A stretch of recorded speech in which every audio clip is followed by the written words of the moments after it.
My best friend slept with my wife. I made him my best man at their wedding. The first crack appeared on a Tuesday. A scent, subtle and foreign, clinging to the collar of my wife's blouse when I kissed her goodbye. Not her perfume.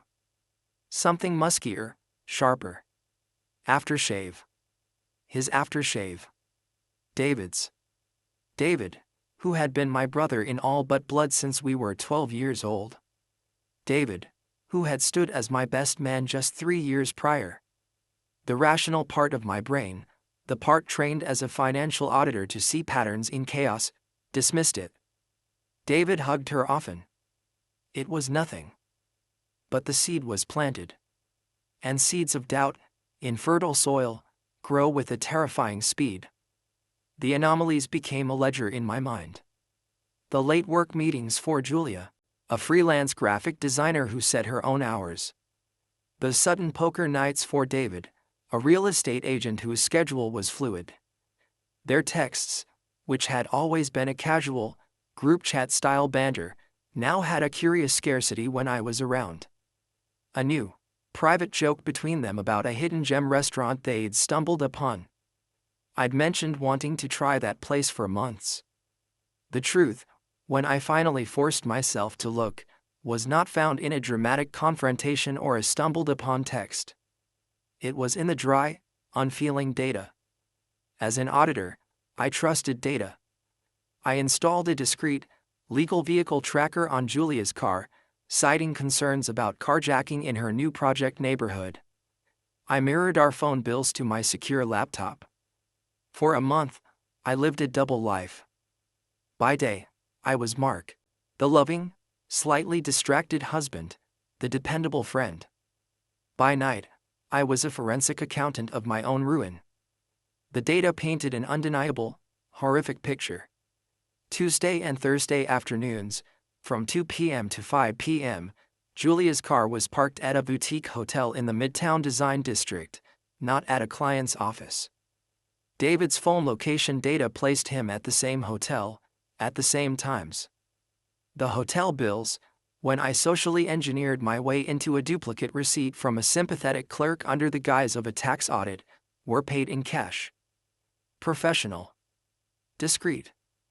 The climax of my private investigation was a rainy Thursday. I called in sick. I parked my car 3 blocks from the hotel, in a coffee shop with a view of the service entrance. At 4:45 p.m., I saw them. Not arm in arm, but leaving separately, 50 feet apart. Julia first, adjusting her scarf, a flush on her cheeks that wasn't from the rain. David followed 5 minutes later, looking brisk, professional. But as he turned the corner, he allowed himself a single, slow, satisfied stretch, like a cat in the sun. It was the most intimate thing I'd ever seen him do. In that moment, in the steamy confines of my car, the world didn't go red with rage. It went cold, crystal clear, and silent. The love for my wife, the friendship for my brother, didn't chatter, it vaporized, leaving behind a hollow, airless space. And into that space flowed a new, pure, and focused emotion, a need for consequence. Not a messy, emotional scream fest. Not a fight that would let them paint me as the unstable, jealous something else. Something perfect. I drove home. I washed the coffee cup. I ordered Julia's favorite Thai food for delivery. When she came home, smelling of rain and that faint, lingering hotel soap, I smiled. I asked about her day. She told me about a difficult client, the life flowing as smoothly as ever. Long day for David too, I said, watching her eyes. Saw his social media. Looked like he was showing properties all over Midtown. A micro flinch. A tiny dilation of the pupil. Oh, yeah, the market is crazy, she said, turning to hang up her coat. He's always running around. The performance had begun. I became the perfect, oblivious husband. I was attentive but not smothering. I was busy with a complex new audit, which gave me the cover for my late nights of planning. I listened to Julia's complaints about our life with a sympathetic ear, subtly feeding the narrative that I was stable but stagnant, reliable but boring. I was setting the stage. The discovery happened as I'd orchestrated it. I left a printed copy of the hotel receipt, the one with the dates and times, but not the room number, in a folder I accidentally left on the kitchen counter. I made sure to be out for a run when she found it. The confrontation that evening was a masterpiece of their own guilt. Julia, tearful, not with remorse, but with the panic of being caught. She didn't deny it. She framed it. It just happened, Mark. We didn't mean for it to. You've been so distant, so wrapped up in work. David sees me.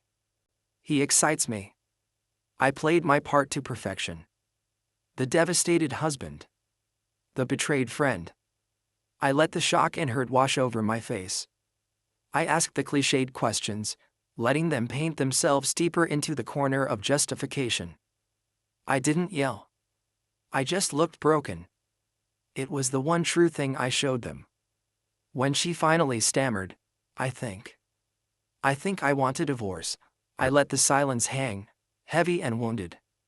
To be with him. I whispered. She nodded, unable to meet my eyes. I took a shuddering breath, as if gathering the last of my strength. I can't fight this, Julia. I love you too much to see you miserable. If he's what you want, then okay. The shock on her face was genuine. She'd expected a war. She'd prepared for a war. I'd given her surrender. It disarmed her completely. David's call came the next day, full of stammering, mock-agonized apologies. Bro, I never meant, it was a mistake that just. I care about her, man. I care about you too. This is killing me. It's already killed us, David, I said, my voice flat, perfectly portraying exhausted defeat. Just make her happy. That's all I ask now. I moved into a modest apartment. The divorce proceedings, at my insistence, were swift and amicable. I offered a generous settlement, far more than required, citing my guilt over my emotional distance. I wanted them debt-free. I wanted them comfortable. I wanted them completely, utterly off guard. The final piece of the plan was set 6 weeks after the divorce was finalized. I invited them both to a civil, painfully awkward lunch. They sat together, a united front of cautious new love, tainted by guilt. I looked tired, humble, defeated. I've had a lot of time to think, I began, pushing my salad around my plate. And I want you both to be happy. Truly. What happened, it broke me. But holding on to anger is just poison. I took a deep, theatrical breath. I know this is unorthodox. But I want to give you both a fresh start. A real one. Let me plan your wedding. Let me pay for it. All of it. Consider it my peace offering. My way of truly letting go, and giving you the blessing I should have given you before. The silence was absolute. Julia's fork clinked against her plate. David's mouth hung slightly open. Mark, you can't be serious, Julia finally managed. I am. Completely. The best venues, the best of everything. No expense spared. I'm good with details, you know that. Let me do this one last thing for you both. For our shared history. I looked at David. And David, I want you to be my best man. The confusion was beautiful. You're, what? At the wedding. My best man. It's a symbol. You were my best friend. She was my wife. This closes the circle. It shows the world, and shows us, that there's no more bitterness. That we've all moved forward with grace. They exchanged a glance, a look of sheer, avaricious disbelief. The idea of a lavish, free wedding, engineered by the meticulous Mark, was too tempting. The poetic symmetry of the best man gesture appealed to their shallow sense of drama. They saw it as my final capitulation, my pathetic attempt to stay relevant in their new, shiny story. They accepted. The hook was set. The following months were a dark, intricate ballet. I became the most dedicated wedding planner in history. I met with them, notebooks in hand, my demeanor a mask of bittersweet support. I suggested the venues, always guiding them toward the most expensive, most exposed options. You deserve a spectacle, I'd say. A statement. They chose the Crystal Pavilion, a modern glass-walled venue overlooking the city. It was stunning, transparent, and had a state-of-the-art, integrated audiovisual system that could be controlled from a single tablet. I booked it. I took David to tuxedo fittings, clapping him on the shoulder like old times. "You're going to look great, man," I'd say, my eyes dead but my smile convincing. I helped Julia choose between ivory and champagne silk. I listened to her gush about David's proposal, nodding along, my heart a block of ice. I insisted on handling all the vendor contracts and payments directly. "It's my gift," I'd insist. "Don't worry about a thing." This gave me total control. I hired the band, the florist, the caterer, all reputable, all paid handsomely, all with contractual clauses about following the client's, my, specific instructions for the event timeline. The best man role was my masterpiece. I involved David in stupid, mundane tasks, choosing cufflinks, tasting cakes, feeding his ego. I'd send him texts, "Bro, can you believe we're doing this? Life is crazy. But I'm glad we're here." He'd reply with heart emojis and bro speak, drowning in his own perceived magnanimity. I began crafting the video montage. Not the one they expected. Using my access to old cloud accounts and phone backups, I compiled the real story. Screenshots of their text threads from the cheating period, with timestamps. "He's working late. Room 412. Can't wait." I just told him I feel neglected. He bought it. "See you in an hour." I used the location data I'd gathered, animating dots on a map of the city converging at the hotel. I included the hotel receipt. I even found security camera footage from a cafe near the hotel, time-stamped, showing them meeting and sharing a secret kiss before parting ways. All set to a soundtrack that began as the sappy love song they'd chosen for their first dance, but which I subtly morphed into something increasingly dissonant and tense. I saved it on 2 identical, high-capacity USB drives. One was a dummy, labeled Wedding Montage, Final, containing a bland slideshow of their public photos. The other was the truth. I gave the dummy to the AV technician a week before the wedding. A surprise from the groom and bride, I said. "Play it right after the toasts." The real drive was in my inner tuxedo pocket, next to my heart. The wedding day dawned clear and bright. A perfect day for a spectacle. The Crystal Pavilion glittered. The guests were a mix of Julia and David's friends and family, and a large contingent of my old shared social circle, people who had watched the whole tragic saga unfold and were now here out of morbid curiosity or a sense of obligation. I stood at the front, as David's best man. I watched Julia walk down the aisle toward him. She looked radiant. He looked triumphant. They exchanged vows they'd written themselves, full of platitudes about unexpected journeys and finding truth in unusual places. I kept my face a serene mask of support. Then came the toasts. The maid of honor gave a generic speech. Then it was my turn. I stood, adjusting the microphone. The room fell into a polite, slightly tense silence. Everyone knew who I was. The ex-husband. The cuckold. The pathetic fool paying for his own replacement. "Thank you," I began, my voice soft but clear, amplified through the superb sound system I'd paid for. "For those who don't know me, I'm Mark. Julia's first husband. David's oldest friend." A ripple of unease went through the crowd. I smiled a gentle, sad smile. When Julia and David came to me with their news, my world ended. But then, I had a choice: to live in bitterness, or to find grace. I chose grace. I raised my glass toward them. They were staring at me, Julia with nervous eyes, David with a condescending, grateful nod. What they have is special. It's built on a profound understanding. A deep, secret trust that began long before today. I let the word secret hang for a half-beat. So, I wanted to give them a gift. Not just this wedding, but my blessing. A clean slate. Because we all deserve a second chance, don't we? To have our truths come to light, and to be loved anyway. The toast was a masterpiece of double meaning. To them, it sounded like absolution. To the perceptive, it sounded ominous.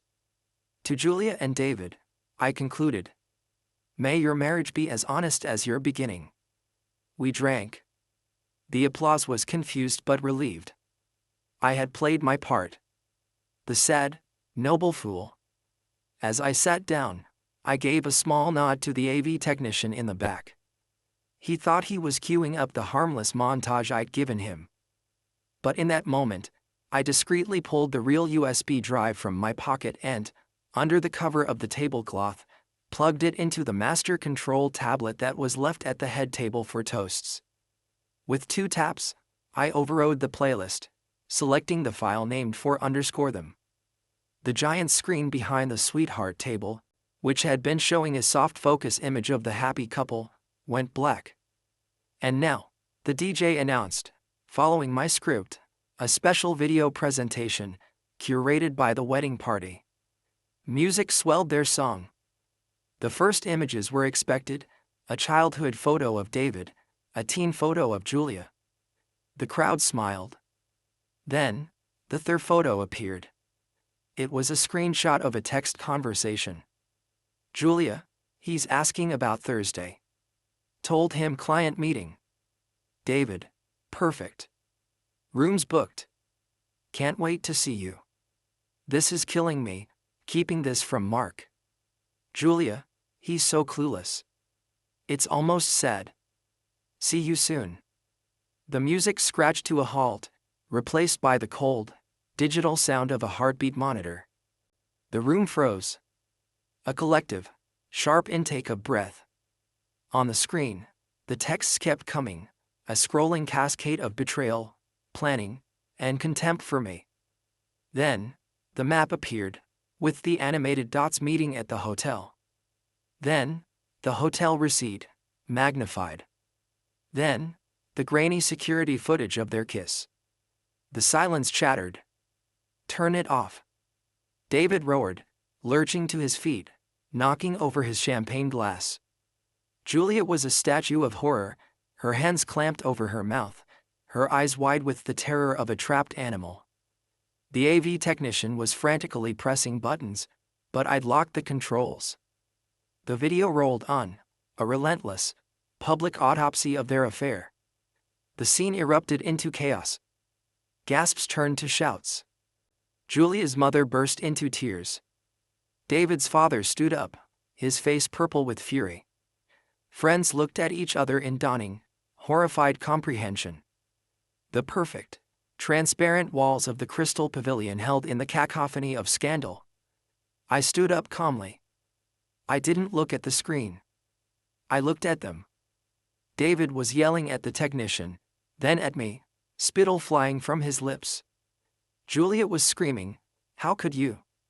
You monster!" I walked around a table, past the ruined wedding cake. I made my way through the stunned, parting crowd, a sea of gaping faces. I felt no rage, no elation. Only a profound, quiet finality. At the entrance to the pavilion, I turned and took one last look. The happy couple was no longer a unit. They were 2 individuals, screaming at each other in the center of the storm, surrounded by the wreckage of their perfect day, their lies laid bare for all to see. He was pointing at her, shouting. She was shoving him, her makeup streaking in black tears. I smiled. A small, private, genuine smile. Then I walked out into the clean, cool evening air. The door swung shut behind me, muffling the sounds of their shame. I took out my phone, turned it off, and hailed a cab. As we pulled away from the glittering pavilion, now a goldfish bowl of humiliation, I felt the first real peace I'd known in over a year. The hook had been set, the line played, and now, in the most public forum imaginable, I had finally, exquisitely, reeled them in. Their marriage, built on sand and secrets, had collapsed before the first dance. My work was done.